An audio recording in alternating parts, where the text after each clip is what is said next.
Hola, ¿qué tal? ¿Cómo están todos? Espero que se encuentren muy bien en otro capítulo de En Alto Calibre, y hoy vamos a hacer nuestra entrevista de calibre con Andrés Klein. Andrés es bioquímico y doctor en ciencias de la Universidad Católica, y también ha estado en la Universidad de Stanford, y tiene un tema muy importante que conversar con nosotros que tiene que ver con las enfermedades lisosomales. Últimamente se ha estado dedicando al tema del Parkinson y también del Alzheimer. Así que con nosotros les vamos a pasar directamente a Andrés. ¿Cómo estás, Andrés? Gusto saludarte. Hola Oscar, oye, gustazo, gracias por la invitación. Siempre entretenido conversar contigo. Gracias, muchas gracias. Así que siempre entretenido tener buenos entrevistados de alto calibre, así que aquí estamos para servirte. Oye, voy a partir con la pregunta más pelúa, por la típica que yo hago a mis invitados. ¿Quién es Andrés Klein? Uy, a ver, te la voy a definir como probablemente por orden de relevancia, ¿no? Andrés Klein, ser humano, Ujú, hombre, papá, científico, ujú. hijo, pareja, etcétera. De ¿Ya? todo, ¿ya? De todo, sí, sí, sí. Súper curioso, Curioso, ¿ya? curioso. ¿Dirías que tu vida ha sido intensa? ¿Mm? Yo creo que ha tenido de todo. Ha ¿Ya? tenido muchos momentos alegres, muchos momentos tristes, como cualquier ser humano, digamos. ¿Ya? Pero siempre una de las cosas que me ha tratado y me ha movido mucho es el tema de la curiosidad, de la ¿Ya? creatividad, de conectar Mm, cosas. ujú. Y eso a todo nivel, ¿no? Desde la vida de uno, ¿no? Claro, Y también, obviamente, en el mundo profesional. Me parece. perfecto. Siempre Oye, van como muy entrelazados, ¿cachai? No, sí, no es como. totalmente, totalmente. Oye, ¿y qué te llevó a elegir la biología celular? ¿Cómo llegaste a ese campo de estudio? ¿Qué fue lo que te llevó a eso, en el fondo? Porque es toda ya una vida, una trayectoria tremenda, ¿m? Por lo que yo estuve viendo de ti. ¿M? eh, no hay que creer en todo lo que se dice. Eh,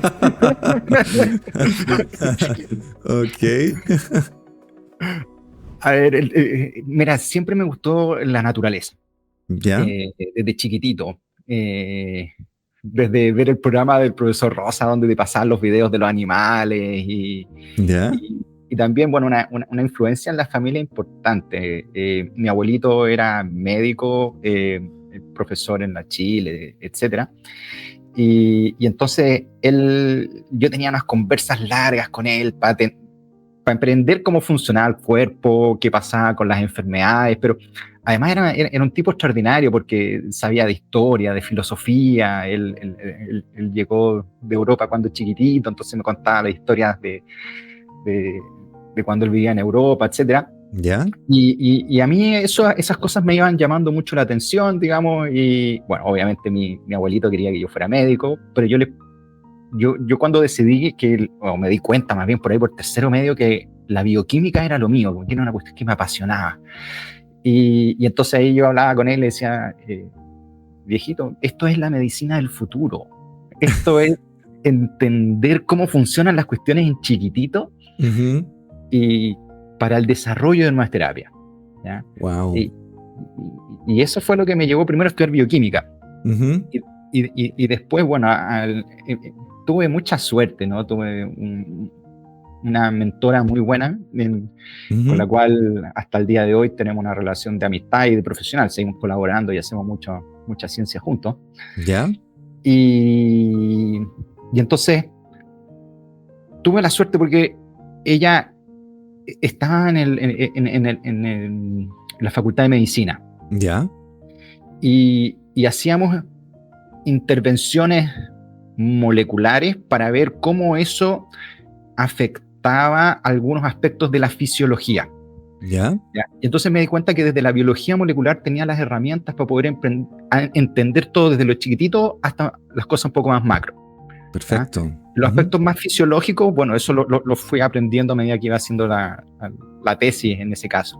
Ujú. Entonces eso fue súper bonito y la historia es re bonita porque yo he sentido como que los temas me han llegado a mí y no yo que los iba a buscar a ellos. ¿Ya? Ujú. ¿Ya? Buenísimo. ¿Los has llamado de alguna manera, los has invocado? ¿Ah? No sé, pues se alinearon los astros o lo que tú queráis. ¿Ya? Por ejemplo, empezamos a estudiar, acá en Chile tenemos una de las más altas incidencias de cálculo a la vesícula. ¿Ya? Uh-huh. ¿Ya? Y estos son cálculos de colesterol. Y la vesícula biliar, si bien se puede vivir sin ella, y digamos, la gente que tiene cálculos no se muere de cálculos, pero sí aumenta la incidencia de cáncer en la vesícula y esa cuestión más. Y en Chile tenemos el récord mundial de incidencias de cálculos. Y entonces partimos estudiando algunos aspectos moleculares sobre qué es lo que estaba pasando ahí. Ya, perfecto. Y ahí llegamos a unas proteínas, y por eso te digo que esta es una historia bien distinta a lo que uno podría pensar. Y ahí llegamos a estudiar el rol de unas proteínas que están adentro de la célula, y las células además tienen distintos compartimentos. Uh-huh. Un compartimento en particular se llama lisosoma, que es el centro de degradación y reciclaje celular.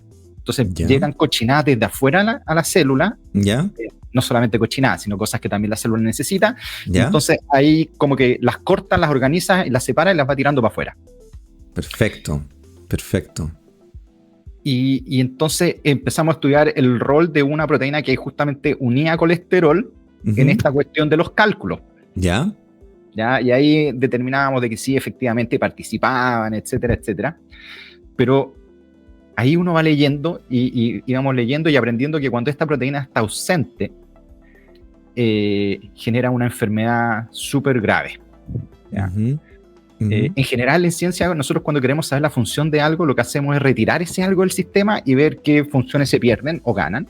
Uh-huh. Y aumentar esa cosa también en el sistema y ver qué funciones se ganan, y después tú tratar de interpolar, ¿no? Por las funciones que se pierden y se ganan en ambas condiciones, cuál es el rol en la fisiología, ¿no? En la condición natural de homeostasis. Perfecto. Oye, y entonces para recapitular, en el fondo es como aislar alguna variable en el fondo, como para estudiarla de una manera mucho más efectiva o óptima, si se quiere. Más controlada, sí. Más controlada, exactamente. Eso es como nuestro desafío siempre en ciencia, en poder tener las condiciones más controladas para poder determinar cuál es el rol de ese algo y descartar todos los otros algo del sistema. Perfecto. Oye, ¿y esa mentora que mencionaste, cómo se llama ella? ¿Es de Stanford o dónde es? No, ella es de la Católica, la doctora Silvana Sanlungo, bioquímica, y también ella hizo el doctorado, el mismo programa de doctorado, digamos, biología celular y molecular. Ya, perfecto. Y actualmente es la presidenta de la Sociedad Chilena de Biología Celular. Wow, o sea, toda una eminencia, ¿ah? Sí. Totalmente. Qué bueno. ¿Y te especializaste finalmente en este tema de la enfermedad silisosomal? ¿Y te inspiró eso? ¿Te inspiró el tema de la enfermedad? ¿Qué fue lo que te gatilló? Es como decir, ¿sabes que tengo que solucionar esta cuestión? ¿O trato de verle una forma de tirarla, de sacarla adelante? ¿Cuál fue la fuerza ahí? Interesante eso. ¿Sabéis que justamente fue el estudiar? Porque empezar a aprender sobre en este caso eran 2 proteínas que unen colesterol, y cuando no están, que se produce esta enfermedad terrible, y nosotros íbamos leyendo los artículos para entender más de la cuestión, y fue como, no hay ninguna terapia para esta cuestión. Esta es una enfermedad súper rara, súper poco estudiada, pero la gente necesita la ayuda, ¿ya? Y en el fondo yo creo que fue el tema de la empatía hacia los pacientes, el aprender de que tenían necesidades urgentes, junto con un problema biológico interesante.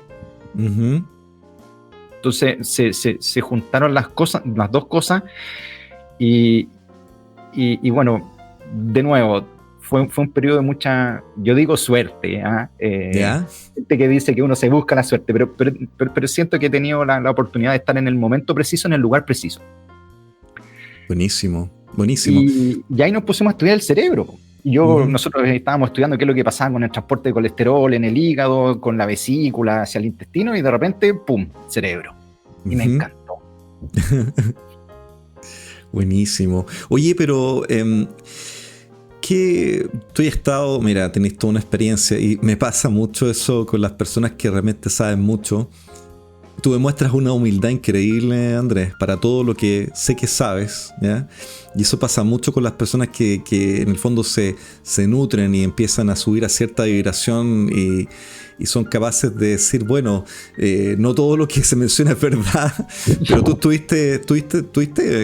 eres doctor en la Universidad de Stanford, estuviste en el Instituto Weizmann, estuviste en distintas partes en el fondo, y eso es una pasión tremenda por el descubrimiento, por el conocimiento, y algo poco usual, sobre todo en los tiempos actuales en la universidad, donde hay mucha gente que dice, chuta, bioquímico. Yo me acuerdo haber estado con bioquímicos de la Universidad de Stanford hace año 93 más o menos, ¿te fijáis? Pero ellos trabajaban y vivían en California ¿te fijáis? Pero tenían full financiamiento.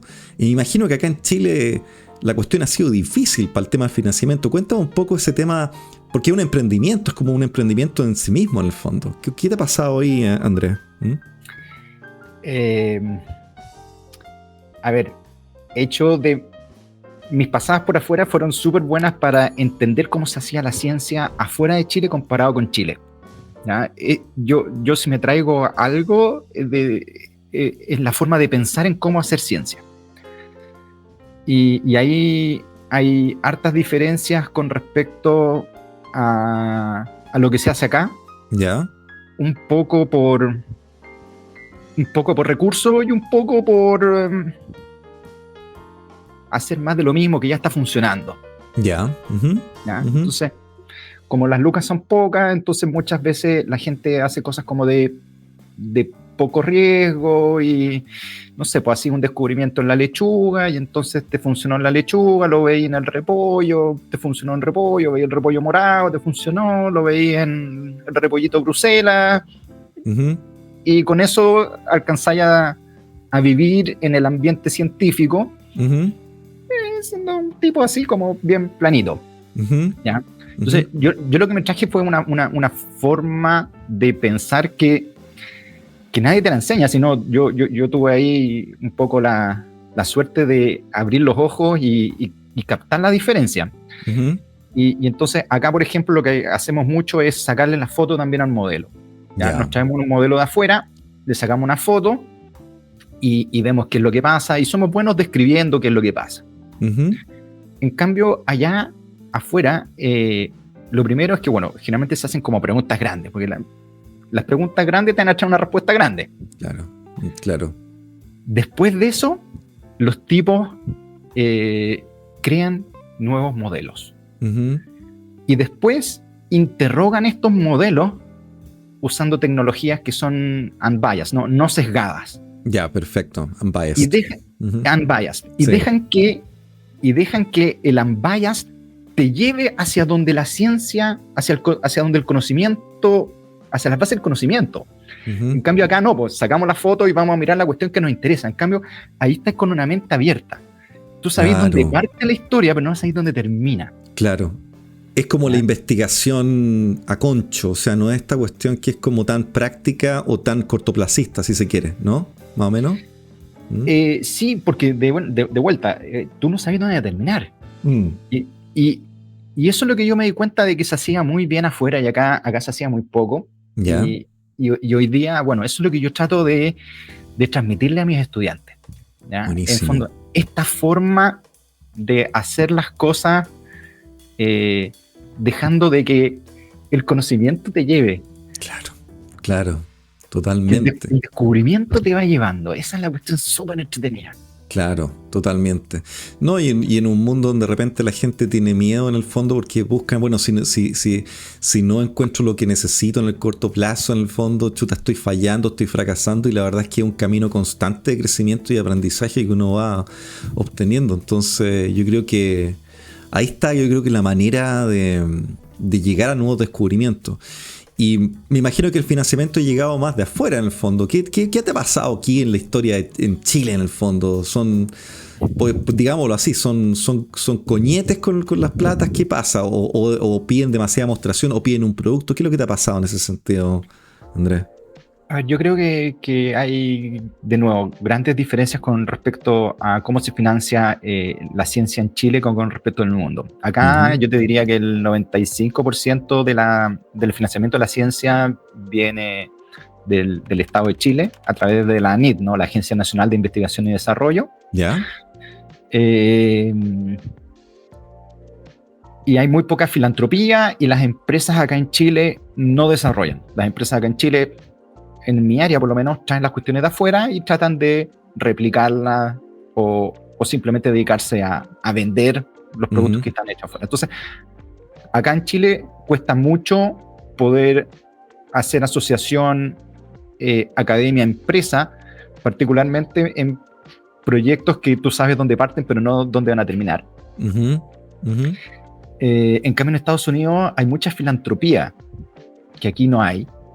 Entonces, a lo largo de la historia, bueno, he tenido suerte de tener financiamiento de la NID acá en Chile, pero también he tenido financiamiento de fundaciones de afuera. Por ejemplo, el Pew Charitable Trust, ¿no? Ellos tenían unos fondos de desarrollo de proyectos innovadores que eran justamente de alto riesgo. Ahí hemos tenido alguna experiencia exitosa. También hoy día tenemos fondos del International Center for Genetics and Biotechnology, el ICGEB, que depende de las Naciones Unidas. ¿Ya? Y tienen como 3 centros físicos. Uno, el más grande, que está en Trieste, en Italia. Tienen 8 en India, 8 en Sudáfrica. ¿Ya? Y de ahí hemos logrado tener financiamiento. También en el área de las enfermedades raras es muy importante las asociaciones, meterlas, digamos, y hablar con las asociaciones de pacientes, ¿no? Porque ellos son los que tienen las necesidades. Entonces, también hemos obtenido algún tipo de financiamiento a través de donaciones. Y esas han sido las principales fuentes de financiamiento. O sea, hoy día con las lucas de Fondesit, que es el principal instrumento que tiene la NID, aunque tiene otro, se financia una parte importante, pero necesitáis tener más lucas para poder hacer algo sobre el promedio. En términos de tiempo, es más o menos el tiempo lo que está faltando. En términos de recursos, es tiempo, es instrumentación, infraestructura. ¿Qué es lo que es? De todo un poco. De todo un poco. Sí, al final las cosas para mí siempre son como mezclas de cuestiones. ¿Y con cuánta gente estás trabajando ahora, Andrés, más o menos? A ver, nosotros colaboramos con mucha gente afuera, ¿ya? Pero el laboratorio lo hemos mantenido más o menos chiquitito. Y lo hemos mantenido más o menos chiquitito porque para mí es muy importante que la dinámica del equipo funcione bien. Cuando tenía equipos muy grandes, ya hemos tenido experiencia de que las cosas no funcionan tan bien. Además que uno no puede estar tan presente en el proceso de mentoría cuando tiene un laboratorio muy grande. Claro. Y en el fondo prefiero poco pero bueno que mucho y mediocre. Me parece perfecto, me parece súper bien, óptimo en el fondo. Y para trabajar con Andrés Klein, ¿qué tipo de persona tiene que ser? Aparte de seco en su área, por lo menos, o que quiera aprender, ¿cómo tiene que ser esa persona para trabajar contigo? Apasionado por la ciencia. Ya. Esa es la cuestión. ¿Y qué es una persona apasionada por la ciencia, según Andrés Klein? Es un tipo que llega y que llega a hablar conmigo y que tiene ganas de responder preguntas. No necesariamente las preguntas que nosotros estamos trabajando, ¿ya? Pero es alguien que llega con inquietud. Cualquier persona que llegue mostrándome así pasión, inquietud, va a tener las puertas abiertas. Me parece perfecto. Me parece súper bien esa manera de verlo. Una manera muy... Me recuerda mucho a la parte norteamericana mía, haber vivido tanto allá, y más que obviamente tener los títulos y todo eso, también hay un grado de entrega de la persona y la pasión que puede mostrar, obviamente. Yo creo que te refieres a eso, ¿no, Andrés? Absolutamente. El conocimiento lo puedes adquirir después, durante el proceso. Claro, me parece súper bien. Oye, y hablando del Andrés persona, de la persona Andrés, ¿qué es lo que más te da orgullo, lo que más te motiva hoy en día? ¿Cuál es tu mayor felicidad, si se puede decir así? A ver, mi orgullo, bueno, es ser papá. ¿Ya?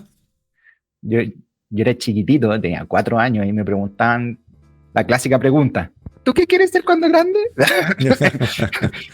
Y entonces yo tenía 4 o 5 años y yo respondía, bueno, yo quiero ser papá, doctor y bombero, en ese orden. Papá, Y doctor y bombero. ¿Mm? sí, soy papá, soy doctor, aunque distinto al doctor que yo pensaba. ¿Ya? Y ¿Ya? bombero no, pero bombero está relacionado con el hecho de como hacer buenas acciones para el resto de los seres humanos, digamos. ¿Ya? Y siento que con lo que hago, de alguna manera, intento un poquito ayudar a otras personas. Buenísimo, buenísimo.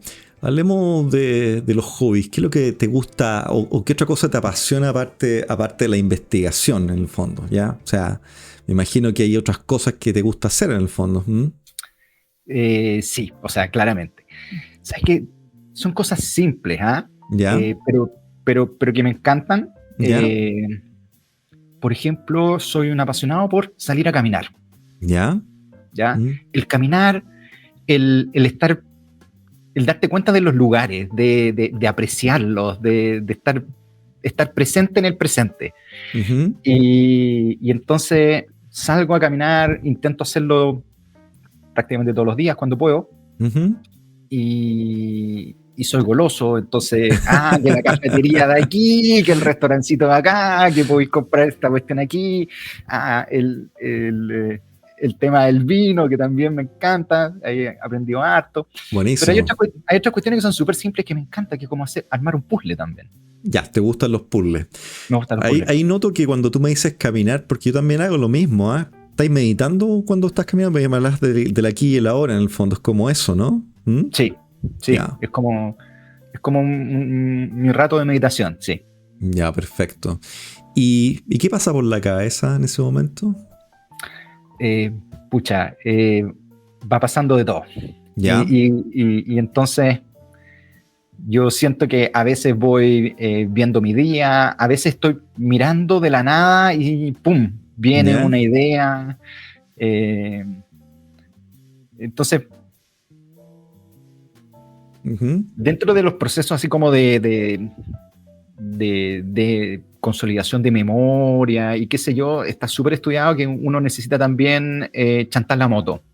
Claro.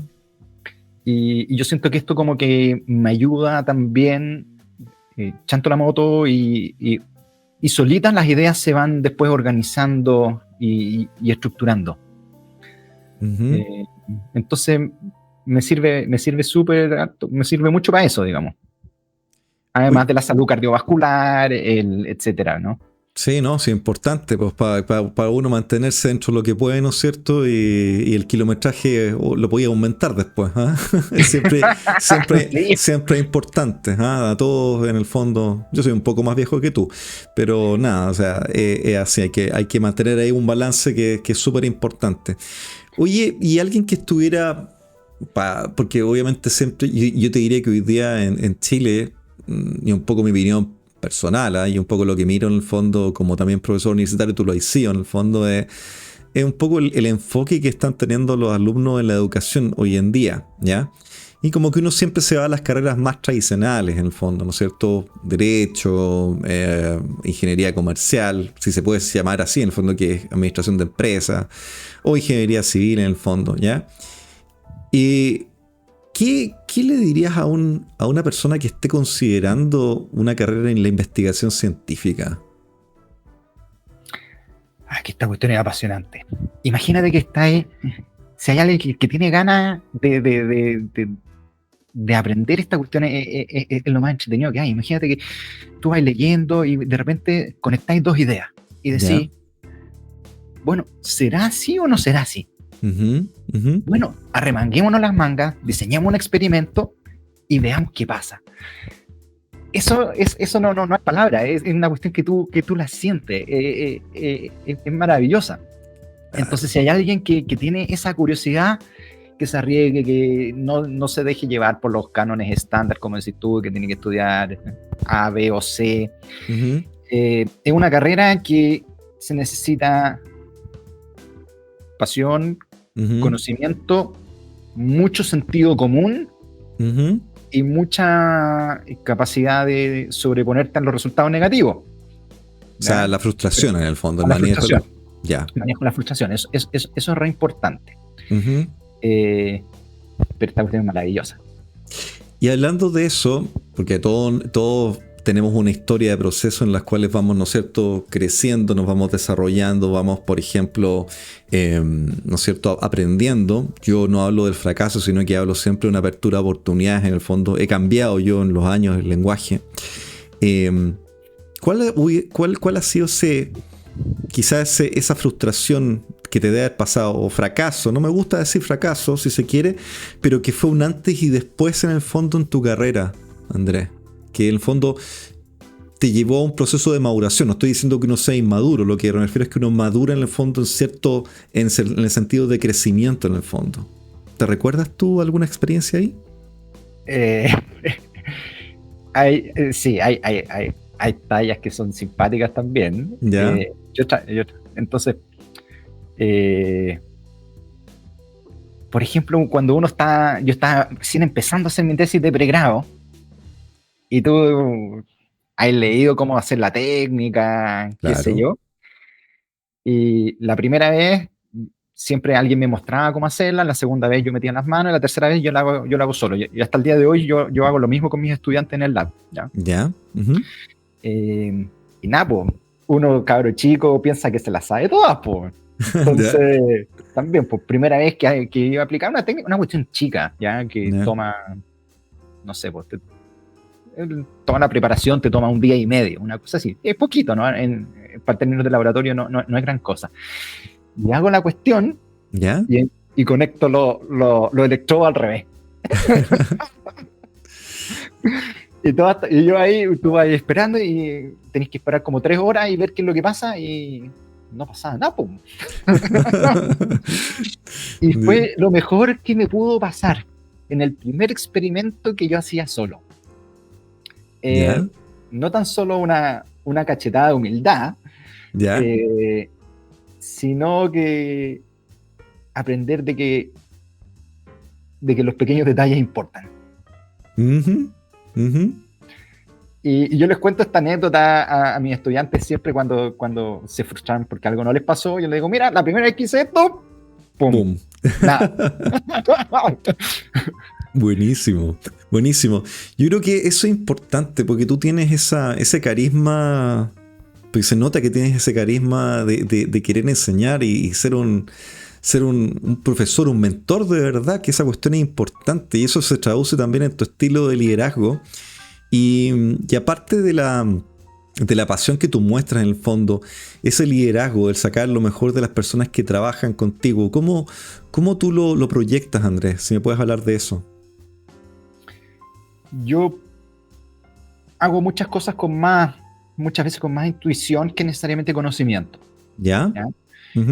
Y entonces yo voy viendo que las personas o los estudiantes llegan con ciertas inquietudes. Generalmente yo dejo como un periodo de exploración, y en el cual yo les digo que además traten de disfrutarlo, porque es el momento en que están como jugando realmente. Claro. Y después de eso yo voy viendo por dónde puede ir el camino, basándome en las conversas de los intereses y las cosas que van probando ellos. Perfecto. Pero es súper importante dejar este periodo como de exploración inicial. Ahí yo creo que uno tiene que darles el espacio. Perfecto. Perfecto. Vamos a otro tema. Hablemos del Alzheimer y el Parkinson. Yo sé que hay mucha gente que está en el fondo sufriendo este tipo de enfermedades. ¿Qué avances se están haciendo ahí con respecto? Tú me mencionaste hace un tiempo atrás que estabas haciendo experimentación con levaduras y cosas. ¿Me puedes un poco detallar lo que están haciendo? Sí, obvio. Entonces, yo te estaba contando de que nosotros en el laboratorio trabajamos con este centro de degradación y reciclaje celular. Nosotros tenemos 2 copias de cada gen, ¿ya? Uno que lo heredamos de papá y otro que lo heredamos de mamá. Y tenemos aprox 20.000 genes, entonces tenemos 20.000 genes por duplicado. Ya. ¿Y qué es lo que ha pasado? Que en una de las enfermedades que nosotros llevamos estudiando, una enfermedad lisosomal, estas enfermedades tienen todos los nombres de los médicos que las describieron por primera vez, por ahí por los 1890, que sí. Entonces se llama la enfermedad de Gaucher, que fue descrita por Ernest Philippe Gaucher, un médico francés, da lo mismo. Y entonces cuando tenéis mutadas las 2 copias de este gen, lo que ocurre es que hay ciertos lípidos que no se pueden degradar y se empiezan a acumular dentro de la célula. Y esta cuestión es tóxica y las células, distintos tipos celulares son más sensibles a esta toxicidad y genera los síntomas que nosotros llevamos a estudiar. Entonces, por ahí por el año 2009, se descubrió que mutaciones en una pura copia de este gen aumenta el riesgo de Parkinson de manera exponencial. Y hoy día es uno de los principales factores de riesgo para el desarrollo de Parkinson. Entonces, lo que hemos estado haciendo es trasladando el conocimiento de esta enfermedad rara hacia Parkinson. Entonces, sin querer queriendo, me volví un experto en Parkinson. Claro, me imagino, o sea, porque en el fondo está estudiando la causa, o sea, porque es como biomedicina, si se puede decir así, en el fondo es como, porque está por un lado el médico, pero por otro lado, o sea, el médico diagnostica esto, busca una solución, pero la biomedicina es básicamente trabajar en la solución, si se entiende bien, ¿no? O sea, hablando de mi ignorancia, de repente te escucho y me siento un poquito ignorante, pero te estoy siguiendo, ¿ah? Pero es eso, ¿no? Bueno, justo tú diste el motivo por el cual estudié bioquímica y no medicina. Me imagino. Porque el diagnóstico es entretenido, pero esta cuestión es apasionante. Claro. Es como an extra layer. Una capa extra, exacto. Es una capa extra de emoción. Claro. ¿Ya? Y bueno, y ahí es donde hemos estado haciendo algún tipo de aporte nosotros, ¿ya? Desde el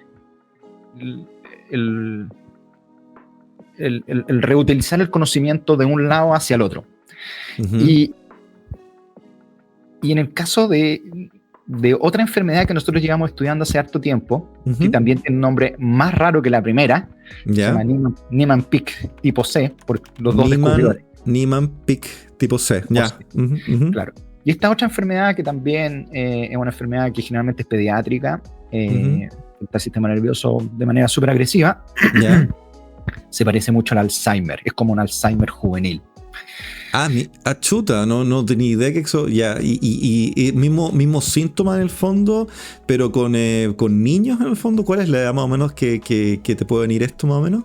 A ver, son enfermedades genéticas, entonces, como te digo, tienen y son generadas cuando las 2 copias del gen están malas. Entonces, se nace con esta enfermedad. En el fondo, el feto incluso desarrolla con estas enfermedades. Entonces hay incluso algunos tipos de problemas de desarrollo y después de degeneración, particularmente neurodegeneración. Y nosotros ahí lo que hemos estado haciendo es utilizando un poco estrategias distintas a lo que hacen la mayoría de los científicos. ¿Ya? Y yo creo que es un poco por motivo por el cual no ha ido bien, porque no estamos haciendo más de lo mismo. Eso es importante. ¿Y cuenta un poco ahí? Entonces, en general, los científicos, o una forma de aprender qué es lo que está pasando es medir cosas a lo largo del tiempo. Y los bioquímicos, nosotros decimos que las proteínas conversan, ¿ya? Y entonces, la proteína A tiene un cambio, eso genera un cambio en esta otra molécula, y esto va gatillando una serie de cambios que se llaman cascadas de señalización. Por eso lo pongo así hacia arriba. ¿Cascadas de qué? ¿Puedes repetir para seguir un poco? ¿Cascadas de qué? De señalización. Cascadas de señalización, perfecto, ¿ya? En el fondo es cómo va siendo la conversa entre las distintas moléculas dentro de la célula. Ya. Y finalmente gatillan la muerte o la disfunción celular. ¿Ya?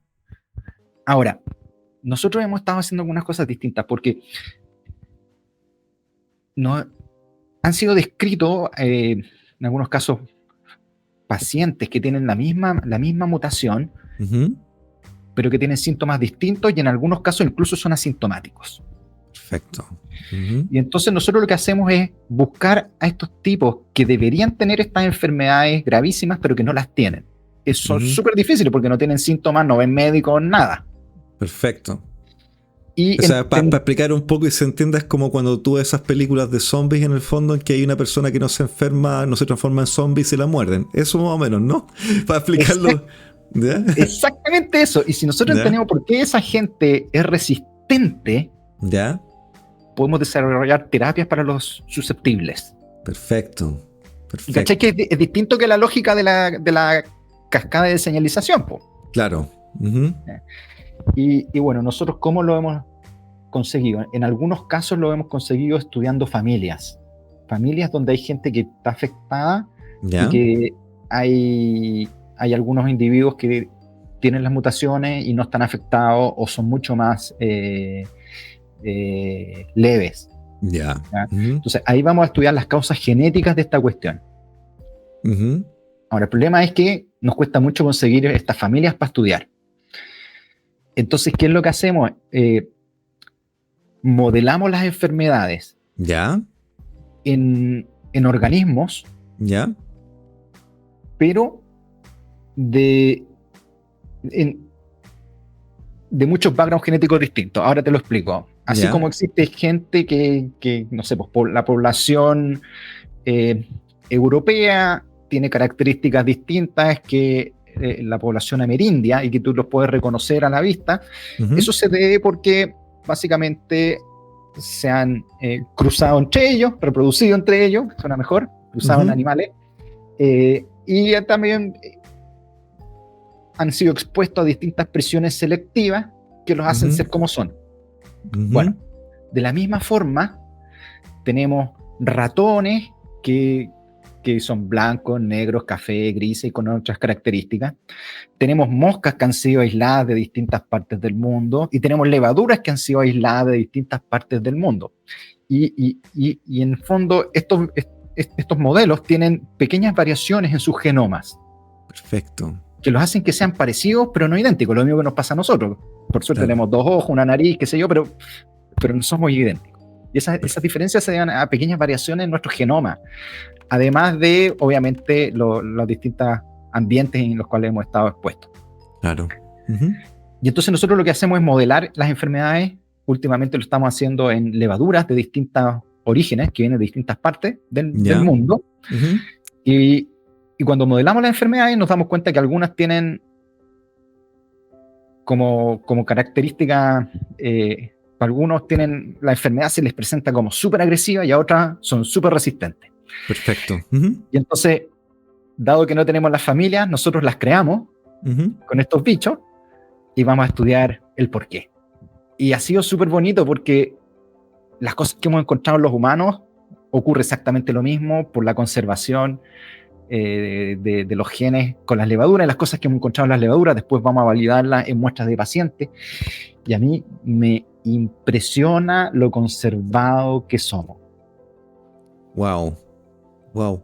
O sea, se replica exactamente el proceso en las levaduras que lo que pasa con los humanos. O sea, resulta. ¿Ah? Sí, Buenísimo. viejo resulta. Y hemos hecho lo mismo también con ratones y ahí es ¿Ya? donde viene uno de los estudios más bonitos que hemos hecho, ¿Ya? que fue la enfermedad justamente de Gaucher, Ujú. en la cual modelamos la enfermedad en ratones de distintos backgrounds genéticos. ¿Qué es la enfermedad enfermedad de Gaucher, Andrés? Para los que no saben. Sí, esta es una enfermedad lisosomal que se produce por mutaciones que hacen que no funcione una proteína que degrada unos lípidos complicados, unos lípidos con unas estructuras moleculares bien complejas. ¿Ya? Y entonces estos lípidos se empiezan a acumular dentro de la célula ¿Ya? y desde el punto de vista clínico la enfermedad se manifiesta de distintas formas. Hay un grupo de pacientes que se presentan una enfermedad neurológica súper agresiva, ya súper severa. Los pacientes fallecen a los 2-3 años de vida. Wow. Viejo, es terrible. Wow. Y tenéis otras personas que presentan síntomas viscerales, ¿no? El vaso, el hígado, algunos problemas en los huesos, en algunos, etc. Y hay gente que incluso es asintomática. ¿Ya? Eso lo sabemos de nuevo al estudiar la familia. Y entonces, al modelar la enfermedad en distintos ratones, vimos que pasaba exactamente lo mismo que en los humanos. Los ratones que tenían estos problemas, que generaban los problemas al cerebro, vivían por tiempos muy cortitos. Los otros que tenían los problemas en los órganos internos vivían por tiempos muy largos. Idéntico a lo que pasa en los humanos. Pero además tenemos la ventaja de que los genomas de estos ratones son conocidos, con estas pequeñas diferencias. Y eso nos permite ir a buscar variaciones en los genomas que podrían estar dando cuenta de estas diferencias. Entonces hicimos el estudio en los genomas, identificamos algunos genes. Y hubo un gen en particular que ha sido asociado previamente con la muerte de neuronas. Y entonces existen drogas para poder modular la actividad de esta proteína, que en este caso es un receptor de glutamato. Bueno, da un poco lo mismo, pero que participa en estas conversaciones que llevan a muerte neuronal. Y lo que logramos hacer fue inhibir un poquitito, bloquear un poquitito este canal. Y cuando lo bloqueamos, usamos una droga aprobada por la FDA, una droga que se usa en la clínica. Y lo que vimos es que los ratones mejoraban desde el punto de vista motor, desde el punto de vista de la muerte neuronal y de la sobrevivencia. Entonces, una de las cosas, esto es re bonito de nuevo, porque partimos por una observación clínica, lo reprodujimos, hicimos este mismo estudio unbiased que yo te estaba contando. Eso nos llevó a estudiar esta vía de señalización en particular y encontrar una potencial droga. Entonces, hoy día una de las cosas que nosotros estamos intentando empujar, pero me ha costado porque son muy poquitos los pacientes, etcétera, es empezar a hacer estudios clínicos para demostrar de que si efectivamente, digamos, esta droga podría hacerles bien o no a los pacientes. Claro, eso te iba a preguntar justamente, Andrés, porque en el fondo estamos hablando de como tres grupos o tres sujetos en el fondo de experimentación. O sea, lo humano es complicado, después ratones, después levadura. Y una vez que descubres en levadura cómo pasamos después a los humanos, me imagino que hay muchas barreras ahí. No sé, ¿será tan duro en el fondo llegar a eso? O sea, me mencionaste la FDA en el fondo, pero... Claro, en ese estudio en particular es más fácil ir a hacer estudios clínicos de uso compasivo de la droga, particularmente porque cuando la enfermedad afecta al cerebro no hay nada que hacer, digamos. Cuando afecta a los órganos internos ya hay drogas que funcionan, entonces eso está arreglado, check. Pero cuando afecta al cerebro no. Entonces por ahí va un poco la cosa. Entonces el reposicionamiento de drogas ya aprobadas es un camino mucho más rápido para poder llevar las cosas a la clínica. A las compañías, a las empresas farmacéuticas eso no les gusta porque ellos pierden plata, porque no hay patentamiento, etcétera, etcétera. Pero desde el punto de vista del paciente, que es lo que me importa a mí, es mucho más rápido buscar nuevos usos para drogas que ya sabemos que son seguras. Claro. Además que te acortan mucho los tiempos en los cuales tú puedes llevar a la clínica y también el tema de las lucas, porque el desarrollar una droga desde cero, en promedio, desde el primer experimento hasta el ensayo clínico son aproximadamente 15 años y $800 millones. ¡Wow! Ahora, cuando nosotros reposicionamos drogas, uno puede llevar a la clínica una droga después de unos 3 años y $500 millones. Wow. Entonces, claro. Harto más óptimo. Para los que queremos ayudar a los pacientes, pero para las compañías no, po. Claro. No, a las compañías les interesa otra cosa en el fondo. Claro.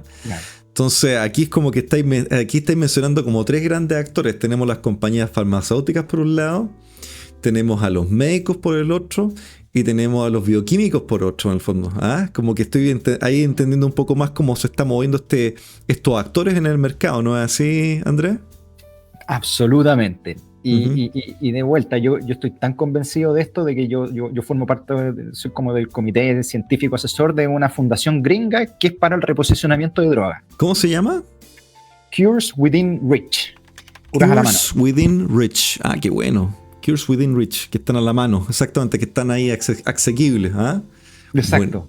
Buenísimo. ¿Y cuál es la misión más o menos? Si me podéis mencionar un poco. Ellos financian estudios clínicos pequeñitos ¿Ya? de proof of principle de reposicionamiento de droga, de manera tal de que puedan tener data preliminar para poder postular a proyectos más grandes, ¿Ya? para poder llevarlos después a los pacientes de manera estándar. O sea, ellos bueno. te van a financiar un proyecto con 50 pacientes y bueno, después tú vas a ir a la agencia regulatoria, ellos van a ir a la FDA y necesitas, ¿hay que 50 pacientes? Sí, pero necesitamos un número más grande. Ah, ya, pero con este estudio primero pueden postular a lucas más grandes, hacer el estudio ya con 1000 pacientes y después van a la FDA y muestran los resultados y dicen, ¿sabes qué? Dennos el clearance. Buenísimo, ya. O sea, una vez que te dan el clearance, ahí ya podía empezar a hacer todo lo demás en el fondo. Claro, es como un fondo de riesgo para obtener la data Sin duda, preliminar. de riesgo, obviamente. Eso es. No, buenísimo. Oye, y interesante esto. Cuando tú haces la investigación, me imagino todo esto que se ha descubierto de alguna manera está patentado, lo tienes protegido, está protegido ese conocimiento. ¿Cómo lo haces? A ver, hay cosas que se pueden patentar y hay cosas que no. Ya. Uh-huh. Técnicamente hablando, sí se puede patentar un nuevo uso para un medicamento. ¿Ya? Pero no tiene que haber ninguna data que sugiera de que pueda funcionar. Entonces cuesta mucho patentar un segundo uso para un medicamento. Uh-huh. Y en esos casos lo que se hace es publicar. Ya. Uh-huh. ¿Ya? Nosotros, y ahí entramos en un jueguito que también es medio complicado, porque a nosotros como científicos nos evalúan por las publicaciones que generamos. Claro. Y no solo el número, sino que existen como rankings de revistas que tienen más prestigio o menos prestigio basándose en una serie de parámetros. Y entonces nosotros tenemos que publicar mucho, publicar en estas revistas top, y comparado con los gringos con cero presupuesto.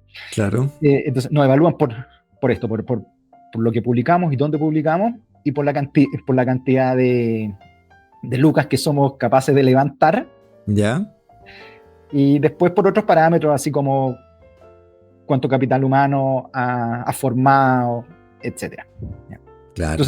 Entonces las agencias financiadoras se fijan en estos parámetros y además que el proyecto sea bueno, uh-huh. Y ahí después ven si te dan las lucas o no. Claro. Buenísimo. Y patentar, el tema es que el patentar, que es súper importante, digamos, el lograr generar este conocimiento con valor, uh-huh. Te atrasa mucho en la posibilidad de publicar. Tú puedes primero patentar y después publicar. Claro. Pero si este proceso se demora mucho, uh-huh. A mí me juegan también en contra, porque no publico y uh-huh. Entonces cuando yo presento mi proyecto, uh-huh. Me dice, pero usted, señor Klein, no ha publicado nada. ¿Cómo sé de que va a ser capaz de generar conocimiento? Y entonces es un círculo vicioso, porque afuera de Chile sí te pescan caleta cuando tú decís, ¿sabes que yo he patentado y he publicado? Uh-huh. Acá como que te castigan un poco eso. Wow.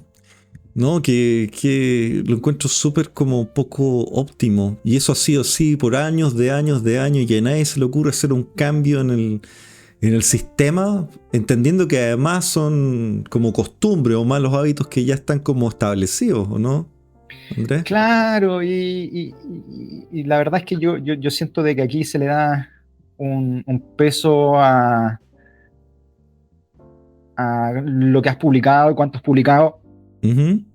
Uh-huh. Que a lo mejor es mayor que en otro, que en otras entidades. O sea, si fuese por eso, yo creo que, por ejemplo, cuando nos financiaron los gringos con este proyecto grandote, fue porque la idea era buena. Sí. No por nuestro track record de publications. Claro. No por lo que habíamos publicado, sino porque la idea era buena. Claro. Entonces, acá no pasa eso. Acá tú puedes tener una idea maravillosa, pero si no tenés un nombre, es difícil que te la financien. Interesante. Es interesante porque yo obviamente uno podría entrevistarte y decirte, oye, ¿sabes qué, Andrés? Cuéntame qué premios has tenido, qué reconocimientos has tenido y todas esas cuestiones, pero por lo que cacho de ti, por la forma en que lo expresas, los premios no tienen ninguna importancia para ti, sino que son un... O sea, ya tienes ese conocimiento, ya tienes la trayectoria, pero tienes la simpleza y la humildad de decir, ¿sabes qué? Son importantes, pero básicamente tu misión, tu objetivo, tu target es lo que te mantiene en el fondo en foco, y eso es súper importante. Y eso es lo que destaco de ti, Andrés, porque en el fondo una cosa es tener la inteligencia, la capacidad, tener el conocimiento, tener la trayectoria, tener la pasión, pero estás demostrando aquí algo que pocos tienen, que es foco. ¿Ah? Foco en las cosas, en lo importante. ¿Ah? Opinión mía, personal, en el fondo, de lo que tú estás destacando hoy en día.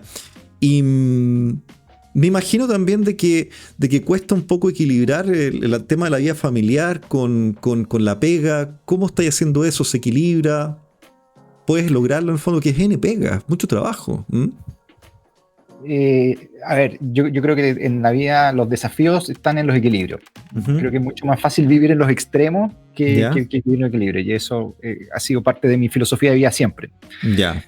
Y hay ciertas cosas que a veces son detalles, pero que hacen la diferencia.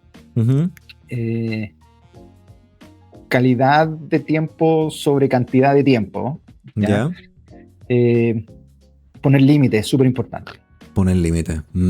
Y no sé, por ejemplo, oye, fin de semana, yo fin de semana no me pongo reloj. Para mí eso es parte de mi libertad. Me encantan los relojes, son decorativos, tengo, gracias a Dios, varios. Buenísimo. Pero no, el fin de semana yo no vivo esclavizado con la hora. Buenísimo. Hay otras cosas. Yo, bueno, me levanto generalmente muy temprano. ¿Ya? ¿A qué hora te levantás? A ver, generalmente tomo el computador 5 y media de la mañana. Ah, te pareces a mí. ¿Ah? Como que algo pasa con la gente como nosotros, que nos levantamos tan temprano en la mañana. Yo estoy a las 5 y media con el cerebro funcionando en el fondo. Yo también. Y entonces, claro, llego a abrir la universidad. Llego a las 7 porque no saco nada con llegar antes. ¿Ya? Pero también me vengo desde temprano y eso me permite tener vida familiar post pega. Buenísimo. Alargo el día. Lo alarga el día, pero te da más sueño después, ¿no? Te vas a dormir temprano. ¿Ah? Me duermo más temprano, sí, pero, o sea, 11 y media estoy durmiendo. ¿Ya? Ya ando bien. Buenísimo, po, buenísimo, súper bien. No, y estáis como tú, no estáis ahí, te mantenís joven, todo eso súper bueno, así que vais a tener larga vida, sí, larga vida. Así que, oye, ¿y cómo te visualizas tú? Las preguntas más capciosas. De aquí a 5 años, ¿dónde se ve Andrés Klein? La verdad es que me veo en el mismo lugar donde estoy hoy día. ¿Ya? Estoy contento en la universidad, me dejan explorar. Ya. Que es lo que a mí me gusta, me dejan mucho explorar y empujar las ideas. Y entonces, y también me dejan transmitir esta pasión con los estudiantes. Ya tengo también harta pega administrativa relacionado con la educación en la facultad, que me gusta mucho. Pero tampoco me gustan los cargos eternos. Ya. Entonces, yo creo que es súper importante de que haya una renovación. En el fondo, hay un periodo de años en los cuales tú podés ponerle la pasión, el corazón, el empuje, y después, bueno, uno se va poniendo a lo mejor más cómodo, ver que las cosas funcionan, te pones menos innovador a lo mejor. Ya. Entonces, estar unos años más en estas pegas administrativas y después entregar el testimonio para que alguien más lo tome con nueva energía y que siga la posta para arriba, y yo enfocándome más al laboratorio también y seguir buscando nuevos desafíos, porque el desafío hay. ¿Crees tú que se logrará algo en 5 años con respecto al Alzheimer, al Parkinson, a la enfermedad de Gaucher? ¿Qué le dirías tú, por ejemplo, o qué mensaje? Yo sé que puede ser súper sensible, pero ¿qué mensaje tú le enviarías o le darías a alguien o a familias que están con este padecimiento en el fondo? Son distintos, creo que los mensajes para los parientes de enfermedades pediátricas Ujú, que de enfermedades geriátricas. ujú, Eh, Para los papás de niños con enfermedades graves es que, o sea, tenemos que poner el hombro y estamos en camino. Este es un momento súper importante desde el punto de vista del desarrollo de la tecnología ujú. y, y vamos a tener grandes avances en terapias para sus hijos, pero necesitamos tiempo. Ujú, Están pasando las cosas, ¿ya? ujú, Y esto todo relacionado con la edición génica y las terapias génicas, que no vamos a alcanzar a conversar hoy día. ujú. Eh, pero hay esperanza, chicos, ¿ya? Eso es lo principal. Y, Buenísimo. y para la gente que tiene enfermedades geriátricas, eh, hay que, estamos haciendo todo para mejorar la calidad de la vida, ¿ya? Ujú, Yo creo que, de nuevo, es la calidad sobre la cantidad. Y para las enfermedades como el Alzheimer, que ujú. durante los primeros estadios los pacientes se dan cuenta, pero después ya no, se vuelven una enfermedad para la familia. Y, y yo les digo que sean pacientes, ¿ya? Porque se pueden desesperar porque la persona se olvida o no entiende algo, Ujú. o incluso con los adultos mayores que no tienen enfermedades neurodegenerativas, pero simplemente por la senescencia, ¿no? El performance cognitivo va disminuyendo. Claro. Es decir, viejo, tenle paciencia a, a un adulto mayor que no sabe cómo manejar el celular. Acuérdate que él te enseñó a usar una cuchara, Wow. Sí. ¿ya? Es tremendo lo que estás diciendo, tremendo. Así que se agradece mucho, mucho ese aporte, Andrés, ¿ah? Y destaco justamente de ti, y es importante, de esas personas que son de alto calibre, que no siempre están en el fondo en pantalla, que no siempre están en el fondo hablando, ni creyéndose, ¿ya? Y tú estás ahí con tu carisma, con tu pasión, con tu entrega. Realmente, voy a sonar medio papá, pero te felicito. Realmente es notable lo que has desarrollado y los esfuerzos que estás haciendo, trabajando, yo te diría, laboriosamente como una hormiguita, sin tratar de estar adelante, sino que detrás en el fondo y con la humildad de decir, bueno, yo le paso la posta al otro que quiera seguir en el fondo porque estamos todos en ese mismo camino. Así que de verdad, Andrés, te agradezco muchísimo por haber entrevistado conmigo en el programa. Así que agradecido. ¿Algún mensaje, algo que quieras decir? ¿Mm? No, gracias. Y bueno, si alguien está interesado, puede contactarme. Yo estoy en LinkedIn o me googlean. Ahí está mi correo electrónico. Muchas veces me he juntado con padres de pacientes pediátricos, Ujú, con pacientes con enfermedades neurodegenerativas también. ujú. Hay que poner el hombro, hay que seguir con todo para adelante y si pueden contactar conmigo o si se contactan contigo, encantado, no así la triangulación, pero siempre feliz de poder apoyar y ayudar al resto. De todas maneras, Andrés, de todas maneras, dándote el máximo apoyo en lo que se pueda y estoy seguro que nos vamos a poder volver a ver nuevamente. Así que muchas gracias, Andrés, por venir. Así que muy agradecido y muchas gracias a ustedes por la sintonía del día de hoy. Les agradezco nuevamente y recuerden que la victoria se gana todos los días porque una victoria sobre nosotros mismos. Así que si les gusta este contenido, les recomiendo que puedan poner un like, ¿ya? Nos sirve muchísimo a nosotros como para seguir avanzando en esto. Y obviamente suscríbanse los que estén interesados. Les mando un abrazo y que tengan un excelente día. Chao, chao.